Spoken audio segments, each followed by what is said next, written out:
Good morning students. आज अपन ने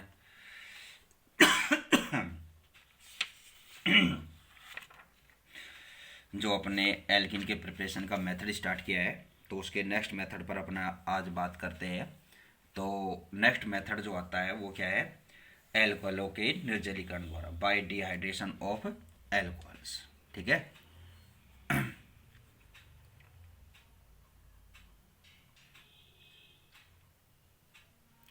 एल्कोहलों के निर्जलीकरण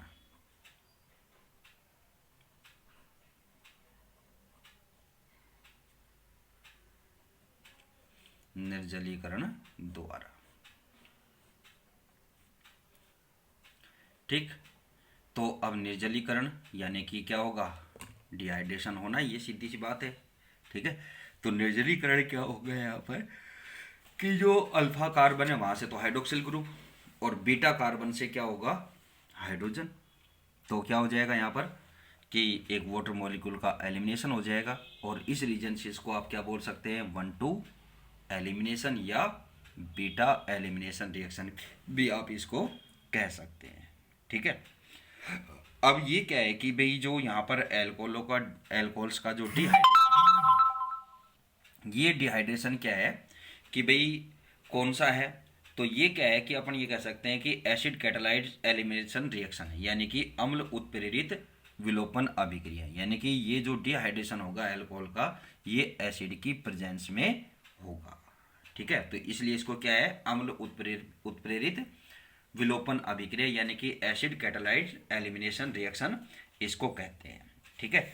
तो इसके लिए क्या करते हैं कि जैसे अपने एक उदाहरण लें कि जब किसी एल्कोहल को, या किसी एल्कोहल से मतलब यहाँ पर क्या है कि प्राइमरी सेकेंडरी टर्सरी कोई सा भी एल्कोहल ले सकते हैं। ठीक है। कि किसी एल्कोहल को क्या है कि कंसंट्रेट एसिड यानी कि सांद्र एसिड के साथ रिएक्ट कराते हैं, तो क्या होता है कि एल्कोहल में से या एल्किनोल का क्या हो जाता है? डिहाइड्रेशन होकर क्या फॉर्म होती है? एल्किन फॉर्म होती है, यानी कि एल्किन बनती है। ठीक है। तो ये क्या है कि एल्कोहल्स का डिहाइड्रेशन है। फिर इसके बाद क्या है कि इसकी मैकेनिज्म बात करेंगे। तो मैकेनिज्म में अब देखो दूसरी बात, यहाँ पर एक बात और ध्यान रखनी है आप लोगों को कि भाई अपन यहाँ पर कह रहे हैं कि भाई डिहाइड्रेशन होगा और एल्किन फॉर्म होती है। बट यहाँ पर क्या है कि अगर अपने कोई ऐसा एल्कोहल लेते हैं कि जिसमें क्या है कि 2 बीटा हाइड्रोजन है, 2, ठीक है ना, यानी कि 2 बीटा कार्बन हो जाएंगे, तो 2 तरह के क्या हो जाएंगे? यहाँ पर बीटा हाइड्रोजन हो जाएंगे। ठीक है। तो उस कंडीशन में यहाँ पर क्या है कि भाई कौन सी एल्कीन अधिक मात्रा में बनेगी और कौन सी कम मात्रा में बनेगी? बात तो वही आनी है यहाँ पर भी कि जो अपने डिहाइड्रो हेलोजिनेशन में बात की थी। तो यानी कि सेट-जेप रूल के अकॉर्डिंग ही यहाँ पर क्या होगी कि एल्कीन फॉर्म होगी। ठीक है ना। अगर क्या है कि भाई एक ही प्रकार का यहाँ पर बीटा कार्बन है, बीटा हाइड्रोजन है उसमें, तो फिर तो क्या है कि सीधी सी बात है, अल्फा से हाइड्रोक्सिल और बीटा से एच यानी कि हाइड्रोजन रिलीज हो जाएगा और वाटर मॉलिक्यूल निकल जाएगा और एल्किन फॉर्म हो जाएगी। बट यहाँ पर दूसरी बात क्या आती है कि अगर कंडीशन कुछ ऐसी हो जाए कि जिसमें क्या है कि 2 बीटा हाइड्रोजन हो जाए, 2 टाइप के, ठीक है ना, यानी कि इधर भी और इधर भी कार्बन के, यानी कि क्या हो, यानी कि सेकेंडरी एल्कोहल हो, टर्सरी एल्कोहल हो, तो उस कंडीशन में यहाँ पर ये बात होती है। ठीक है। कि अगर अपन सेकेंडरी एल्कोहल का डिहाइड्रेशन करते हैं तो उस कंडीशन में यहाँ पर क्या होगा कि भाई यहाँ पर क्या है कि 2 टाइप के दो बीटा हाइड्रोजन हो गए एक तरह से। ठीक है। यानी कि भाई कार्बन पर जो भी हाइड्रोजन जुड़े हुए हैं, मैं तो ओनली आपको टाइप से मतलब रख रहा हूँ यहाँ पर, कभी आप 2 गिनती काउंट कर रहे हो वैसे। ठीक है। तो यहाँ पर क्या है कि भाई उस कंडीशन में यहाँ पर कौन सी एल्किन फॉर्म होगी? तो एल्किन यहाँ पर दोनों टाइप की फॉर्म हो सकती है। ठीक है ना। कि भाई जैसे आप यहाँ पर अपने ब्यूटीन का फॉर्मेशन करें, यानी कि अपन यहाँ पर क्या ले लें? 2 ब्यूटेनॉल ले लेते हैं, यानी कि सेकेंडरी एल्कोहल ले लिया अपन ने। तो 2 ब्यूटेनॉल से क्या है कि भाई इसमें क्या है कि 2 तरह के यहाँ पर अल्फा हाइड्रोजन हो जाएंगे। तो यानी कि कौन से कार्बन से बीटा हाइड्रोजन का विलोपन होगा, ये किस बात पर करेगा कि रिएक्शन की नेचर पर, यानी कि उस पर डिपेंड करेगा, और उसके अकॉर्डिंग यहाँ पर क्या फॉर्म होगा कि एल्किन फॉर्म होगी। ठीक है। तो यहाँ पर क्या है कि सेट-जेप रूल का पालन होगा और उसके अकॉर्डिंग यहाँ पर क्या है, अधिक प्रतिस्थापी वाली एल्किन अधिक मात्रा में फॉर्म होगी। रीजन आपको बता चुका हूँ। ठीक है। कि अधिक मात्रा में क्यों फॉर्म होती है, तो जो क्या है कि अधिक प्रतिस्थापी वाली जो एल्किन होती है, यानी कि ज़्यादा सब्स्टिट्यूट ग्रुप वाली जो एल्किन होती है वो ज़्यादा स्टेबल होती है, यानी कि उसकी स्टेबिलिटी इंक्रीज होती है। ये आपको पता है कि जैसे अपन यहाँ पर कार्ब कैटाइन की बात करें तो उस पर प्रतिस्थापी ग्रुपों की संख्या बढ़ जाती है, ठीक है ना। तो टर्सरी की स्टेबिलिटी क्या होती है, सबसे ज़्यादा होती है, और प्राइमरी की सबसे कम होती है इनमें, कार्ब कैटाइन में। तो यहाँ पर भी क्या है कि कार्ब कैटाइन फॉर्म होगा, ठीक है ना। मैकेनिज्म में कार्ब कैटाइन यहाँ पर भी फॉर्म होता है, ठीक है ना। तो वो तो मैकेनिज्म में बात करेंगे, मैं बताऊंगा अभी, ठीक है। तो यहाँ पर भी क्या है, सेटजेब रूल के अकॉर्डिंग की क्या होगी, एल्किन फॉर्म होती है, ठीक है। तो यहाँ पर क्या है,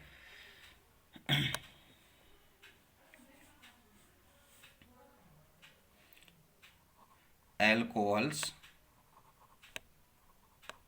का डिहाइड्रेशन, एल्कोहलों का निर्जलीकरण क्या है, अम्ल उत्प्रेरित, अम्ल उत्प्रेरित विलोपन अभिक्रिया, यानी कि एसिड कैटेलाइज्ड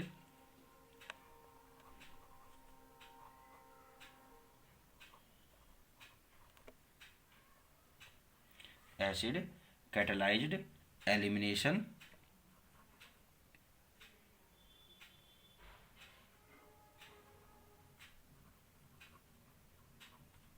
एलिमिनेशन रिएक्शन, ठीक है, अम्ल उत्प्रेरित विलोपन अभिक्रिया होती है, ठीक है। अब यहां पर क्या है, रिएक्शन में क्या होता है, जब किसी एल्कोहल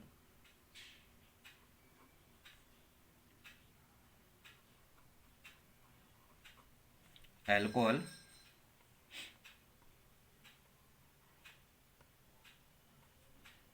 को क्या करते हैं, कंसंट्रेट एसिड, सांद्र एसिड के साथ रिएक्ट कराते हैं,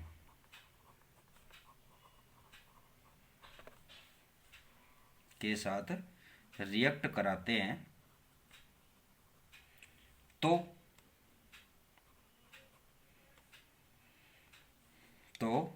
एल्केनॉल या एल्कोहल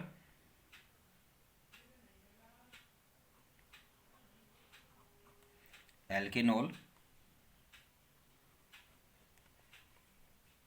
का डिहाइड्रेशन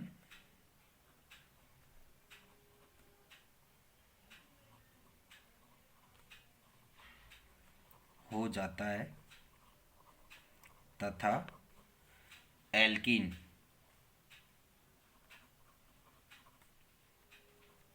बनती है, फॉर्म है, ठीक है। जैसे अपने यहाँ पर एक जनरल उदाहरण लेते हैं एल्कोहल का, ठीक है। अब यहाँ पर प्राइमरी सेकेंडरी से कोई मतलब नहीं है, ओनली अपने एक जनरल एग्जांपल ले रहे हैं। तो ये तो हो गया बीटा, सॉरी हाइड्रोजन, बेस पर एल्किल ग्रुप भी हो सकता है, हाइड्रोजन भी हो सकते हैं, ठीक है। और इस कार्बन पर क्या अटैच कर दिया अपन ने, हाइड्रोक्सिल ग्रुप अटैच कर दिया, ठीक है।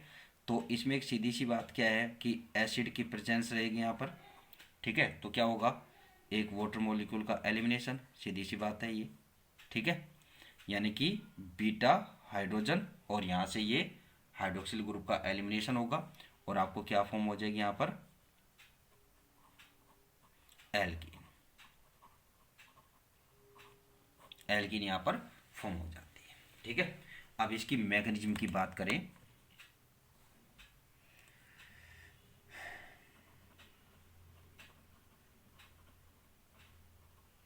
मैकेनिज्म ऑफ डिहाइड्रेशन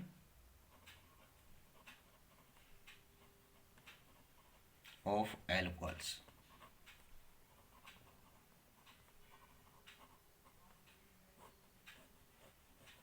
अब देखो यहाँ पर क्या है कि जो मैकेनिज्म है वो क्या है कि 1-2 एलिमिनेशन, ठीक है। क्या होती है,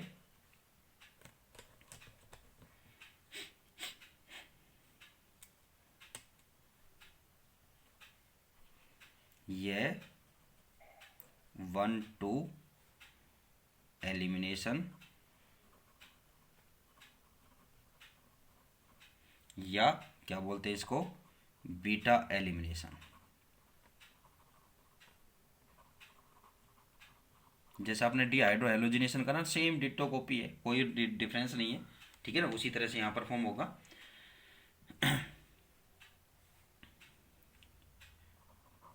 की तरह होती है, ठीक है, तथा सेटजेफ रूल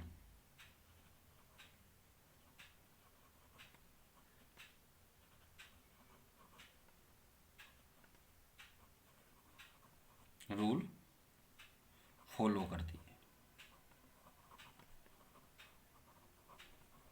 ठीक है, उस नियम का पालन करती है, यानी उसके अकॉर्डिंग यहाँ पर एल्किल फॉर्म होती है। जैसे यहाँ पर अपन दो एल्कोहल्स का अलग अलग उदाहरण लेंगे, फिर उसके बाद यहाँ पर मैकेनिज्म की बात करेंगे, ठीक है।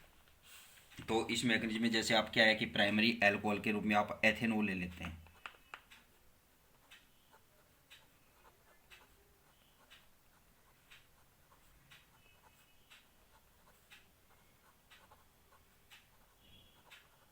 ठीक है, एथेनॉल लिया। इस एथेनॉल का एसिड की प्रेजेंस, डिहाइड्रेशन होगा और क्या फॉर्म होगी यहाँ पर, एथीन।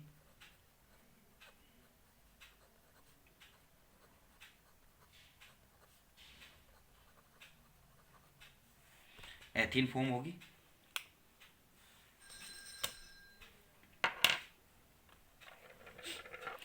अब इसी तरह से क्या होता है कि अपन दूसरी यहां पर लेते हैं 2 ब्यूटेनॉल,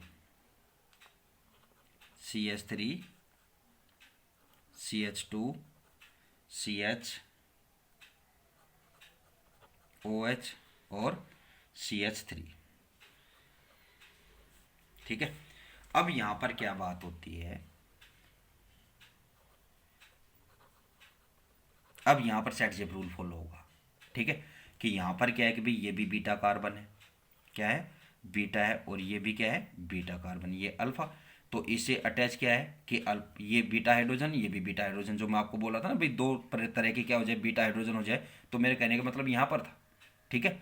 तो यहाँ पर क्या है कि भाई या तो क्या होगा कि भाई ये तो यहाँ से एलिमिनेट होगा ही होगा, बट यहाँ पर क्या है कि भाई यहाँ से क्या हो कि ये हाइड्रोजन, यहाँ से हाइड्रोजन रिलीज हो सकता है और यहाँ से भी रिलीज हो सकता है, ठीक है। तो दोनों कंडीशन में एल्किन क्या है कि यानी कि इस कंडीशन में यहाँ पर क्या है कि दो तरह के एल्किन बनने की पॉसिबिलिटी हो जाती, संभावना हो जाती।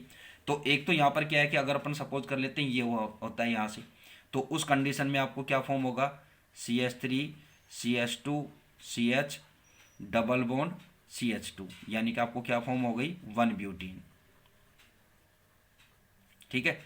और प्लस आपको क्या फॉर्म होगी यहाँ पर, 2 butene, CH3 CH double bond CH CH3। अगर यहां से होता है तो आपको क्या फॉर्म होगी, 2 ब्यूटीन, 2 ब्यूटीन फॉर्म होती है। तो इसकी जो प्रतिशत मात्रा है वो क्या होती है, 81, और इसकी क्या फॉर्म होती है, 19, ठीक है। तो ये भी आपको बताया सेटजेफ रूल के अकॉर्डिंग होती है, यानी कि ये क्या है कि जो 2 ब्यूटीन है वो क्या है, इसका मेन प्रोडक्ट है, क्या है, मेन प्रोडक्ट में क्या फॉर्म होगी कि अधिक प्रतिस्थापी वाली एल्किन यहां पर बनती है, ठीक है। अब इसकी मैकेनिज्म क्या है,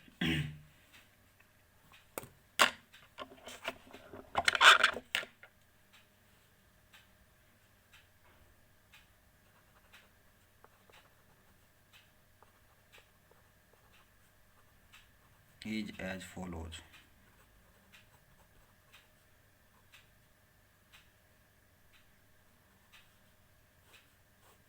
ठीक है। इसकी मैकेनिज्म किस तरह से है कि देखो यहाँ पर क्या है कि भाई कार्ब कैटायन के द्वारा होती है, ये कार्ब कैटायन के द्वारा मैकेनिज्म यहाँ पर कंप्लीट होगी। यानी कि पहले क्या होगा कि यहाँ से एक इसका क्या करेंगे, प्रोटोनेशन करेंगे, जो यहाँ पर एल्कोहल है इस एल्कोहल का क्या करेंगे, प्रोटोनेशन करेंगे, क्योंकि OH ग्रुप के कंपेयर क्या होता है कि OH2 जो ग्रुप होता है वो एक गुड लिविंग ग्रुप होता है, ठीक है। तो यहाँ पर क्या है कि आप यहाँ पर क्या फॉर्म करेंगे कि OH2 फॉर्म करेंगे। तो यहाँ पर फर्स्टली आपको क्या करना है कि भाई आपने कोई भी एल्कोहल ले लिया यहाँ पर, ठीक है, और इसके पास ये हाइड्रोजन है भाई। आपको पता है एक सिंपल सी रिएक्शन में तो अपने डायरेक्टली ये बता देते हैं, बट मैग्नीशियम की बात करें तो यहाँ पर क्या है कि सबसे पहले इसका क्या करते हैं, प्रोटोनेशन करते हैं। तो यहाँ पर जो हाइड्रोक्सिल ग्रुप है ये किस में ग्रुप में चेंज होगा, OH2 प्लस ग्रुप में चेंज हो जाएगा। ठीक है, तो इसका प्रोटोनेशन,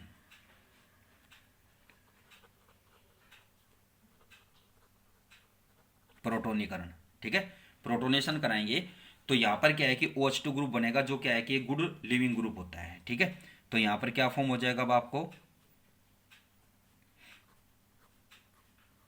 OH2 और इस पर क्या आ जाएगा, प्लस चार्ज। ठीक है, ऑक्सीजन पर, और ये वैलेंसी इसकी फ्री हो जाएगी। ठीक है, अब यहाँ पर क्या फॉर्म होगा नेक्स्ट स्टेप में,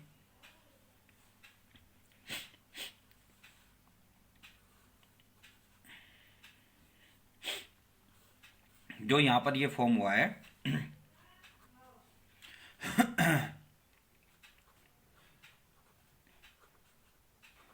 अरे चल जाओ भाई तो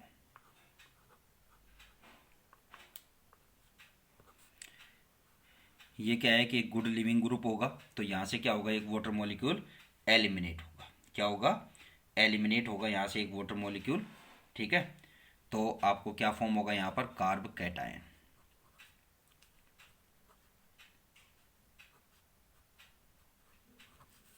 यहाँ से एलिमिनेट हुआ तो प्लस ये H2O के रूप में यहाँ से बाहर निकलेगा। किस तरह से कि इस बॉन्ड के इलेक्ट्रॉन इसके पास आएंगे।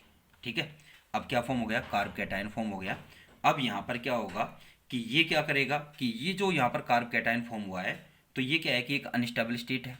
ठीक है, तो ये भी क्या करेगा कि बहुत तीव्र गति से एक प्रोटॉन रिलीज करेगा। क्या करेगा, प्रोटॉन एलिमिनेट करेगा और क्या फॉर्म करेगा यहाँ पर, एल्कीन बनाएगा। ठीक है, तो यहाँ पर क्या फॉर्म होना है अब नेक्स्ट स्टेप में,